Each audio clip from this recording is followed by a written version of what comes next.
আজ আমি আম্রকুঞ্জ নার্সারির চারা দিয়ে শুরু করছি। তো চারাগুলো দেখুন কিভাবে রাখা হয়েছে। চারাগুলো রুটস্টক অত্যন্ত মোটা আর খুব সতেজ এবং সবুজ। তো এমনিতেই আপনারা জানেন যে এখানে জেনুইন বা অরিজিনাল চারা দেওয়া হয়, ভেজালের কোনো প্রশ্ন নেই। আর দূর থেকে দেখলেই বোঝা যাচ্ছে সবুজের মাঝে এক অপরূপ সৌন্দর্য যে চারাগুলো। আর এই চারার পাশাপাশি আমি আজকে বিশেষ আম সম্পর্কে প্রতিবেদন তুলে ধরছি আপনাদের সামনে। নমস্কার, আমি শান্তনু, বাগান বাড়িতে আপনাদের সকলকে স্বাগত।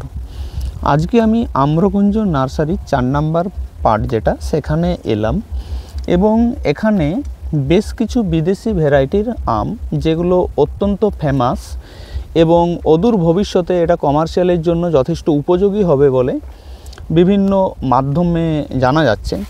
তো যাই হোক, আমি এইরকমই একটা গাছের কাছে দাঁড়িয়ে আছি যেটা হচ্ছে সুগারলোফ। তো আমার সঙ্গে আছেন দাদা। নমস্কার দাদা। নমস্কার। কেমন আছেন বলুন? আমি ভালো আছি। শান্তনুদাকে আম্রকুঞ্জতে স্বাগত। উনি তো বারবার আসেন। হ্যাঁ, এটা দেখে, এটা হচ্ছে সুগারলোফ। এটাকে জিল E4 ম্যাঙ্গো বলে অনেকে জানেন। এটা USA ফ্লোরিডার আম। প্রচুর ফলন হয় আমটাতে এবং গাছে প্রচুর ফলন হয় এবং এটা প্রচুর মিষ্টি আম, কড়া মিষ্টি স্বাদের আম। এর TSS প্রায় 27। যদিও আমাদের বাগানেই প্রথম ধরেছে, আমরা এখনও টেস্ট করিনি আমাদের বাগানে। এখানে এই বছর টেস্ট করলে বোঝা যাবে যে এটা TSS আমাদের এখানে কেমন থাকে। আমেরিকাতে এটা TSS 27 পেয়েছে ওরা এবং প্রচণ্ড কড়া মিষ্টি স্বাদের আম সুগারলোফ। নতুন ভ্যারাইটি, ফ্লোরিডার ভ্যারাইটি এবং ফলনও প্রচুর। হ্যাঁ, একটু রোদ পড়লে দেখি হালকা কালারও আসে আমটাতে। কালার আসছে এখন দেখছি, এই যে দেখুন, এই যে হালকা কালার আসছে যখন রোদ যে জায়গাটায় পড়ছে। এই যে হালকা কালার আসছে দেখছি, রোদ পড়লে আর কি। পরে এই কালার থাকবে কিনা জানি না, তবে সেটা দেখার বিষয় আছে। অবজারভেশনে যে অবশ্যই আছে আমাদের অবজারভেশনে সেটা। এবং থোকায় আম ধরছে দেখুন, এই যে দেখুন থোকায় আম ধরে।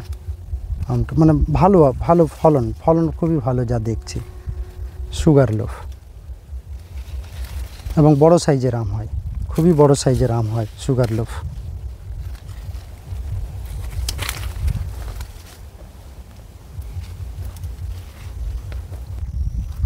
শান্তনুদার আগের ভিডিওগুলোতে যেগুলো আমরা দেখিয়েছিলাম, আমেরিকার যে ভ্যারাইটিগুলো আমরা রিলিজ করেছিলাম, মানে বা বলেছিলাম আমরা যে ভ্যারাইটিগুলোর কথা, তাদের মধ্যে এটা অন্যতম ছিল। এটা হচ্ছে ক্যারি। হ্যাঁ, USA ফ্লোরিডার আম ক্যারি। তখন তো আম দেখাতে পারিনি আপনাদের। এখন দেখুন এই সাইজের আম হয়েছে, ধীরে ধীরে বাড়ছে। শান্তনুদা তো আসতেই থাকেন। ডেফিনেটলি আমরা ছোট থেকে বড় হওয়া এবং আমের টেস্টিং ভিডিও সবই আমরা দেখাবো আপনাদের। আচ্ছা, এর পাশেই দেখুন, তারপরে যেটা আমরা রিলিজ করেছিলাম কোকোনাট ক্রিম, সে আমটাও দেখাচ্ছে। দেখুন এই যে কোকোনাট ক্রিম, এই যে কোকোনাট ক্রিম। কোকোনাট ফ্লেভারের বোধহয় বেস্ট ভ্যারাইটি সম্ভবত এটা অনেকে বলে থাকেন। আমাদের এখানে ফার্স্ট টাইম ফ্রুটিং হচ্ছে কোকোনাট ক্রিম।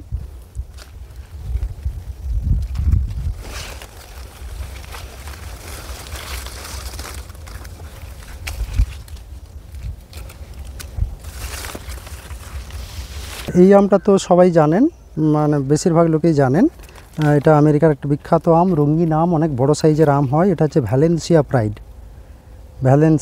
দেখুন অনেক বড় আম হয়, এটা রঙিন আম হয়, ভ্যালেন্সিয়া প্রাইড। হ্যাঁ, তারপর দেখা এটা TJC অল টাইম বলতে কি বছরে দুবার যে আম হয়, যে সমস্ত জাত, যেমন ধরুন আপনারা যেটা জানেন কাটিমন বা বাড়ি 11, এই ধরনের যে গাছগুলো, জাতগুলো, সেগুলো আমরা বছরে দুবার ফলে, ওগুলোকে সাধারণত আমরা অল টাইম বলে থাকি। এটাও তাই, TJC খুব বড় সাইজের আম হয়। এভারেজ ধরুন 600 গ্রাম, 1 কেজি পর্যন্ত হতে পারে সাইজ। এবং এটা খুবই মানে মিষ্টি স্বাদের আম, ভালো মিষ্টি স্বাদের আম। এবং বছরে তো দুবার ফলন হয়ই। আর এটা এক্সপোর্ট কোয়ালিটির আম, ভীষণভাবে এক্সপোর্ট কোয়ালিটির আম, কারণ কিপিং কোয়ালিটি হাই, খুবই ভালো জাতের আম। এটা মানে ভবিষ্যৎ হতে চলেছে আম যারা চাষ করছেন তাদের কাছে। দেখুন এখানে আমরা বেশ কিছু, এখন তো আমের সিজন, হ্যাঁ আম তো সমস্ত গাছে ধরে, স্বাভাবিক এখানেও ধরবে ঠিকই আছে, কিন্তু আমরা বেসিক্যালি ভিডিওগুলো বানাবো যখন অফ সিজনে আমটা ধরবে। অফ সিজনে যখন আম ধরবে আমরা তখনই ভিডিও বেশি করে বানাবো, সেই সময় ছাড়বো। আর টিজেসি আপনার হচ্ছে বেশ কিছু গাছে আমরা দেখাচ্ছি কেমন ফলন হচ্ছে। এদিকে দেখাও, এই যে দেখুন, না প্রথম থেকে মাটি ফাটা থেকে বলেন। হ্যাঁ বলছি এই যে দেখুন, এটা টিজেসির গাছ, ফলন প্রত্যেকটা গাছেই ভালো হচ্ছে। আপনারা দেখুন এখানে কিন্তু যেটা বলার কথা, অনেক কাস্টমার বলছেন যে গুটি ঝরে যাচ্ছে, প্রচুর পরিমাণে গুটি ঝরছে।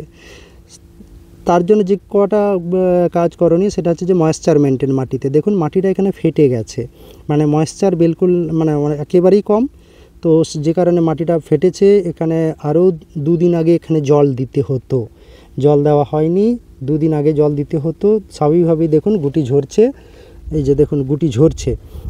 তো জল দিতে হবে, ময়েশ্চার মেনটেন করতে হবে, অন্তত এপ্রিল মাসটা পুরো করতে হবে। মে মাস থেকে জল দেওয়া বন্ধ করতে হবে মাটির গাছে, বাট এপ্রিল মাস পুরো কিন্তু জল দিতে হবে। জলটা আমরা যেমন এই মাটিতে 3 দিন গ্যাপে জল দিচ্ছি, মানে আজকে যদি জল দিই মাঝে 3 দিন গ্যাপ, তারপরে জল দেওয়া হচ্ছে, এইভাবে আমরা জলটা দিচ্ছি এই এঁটেল মাটিতে।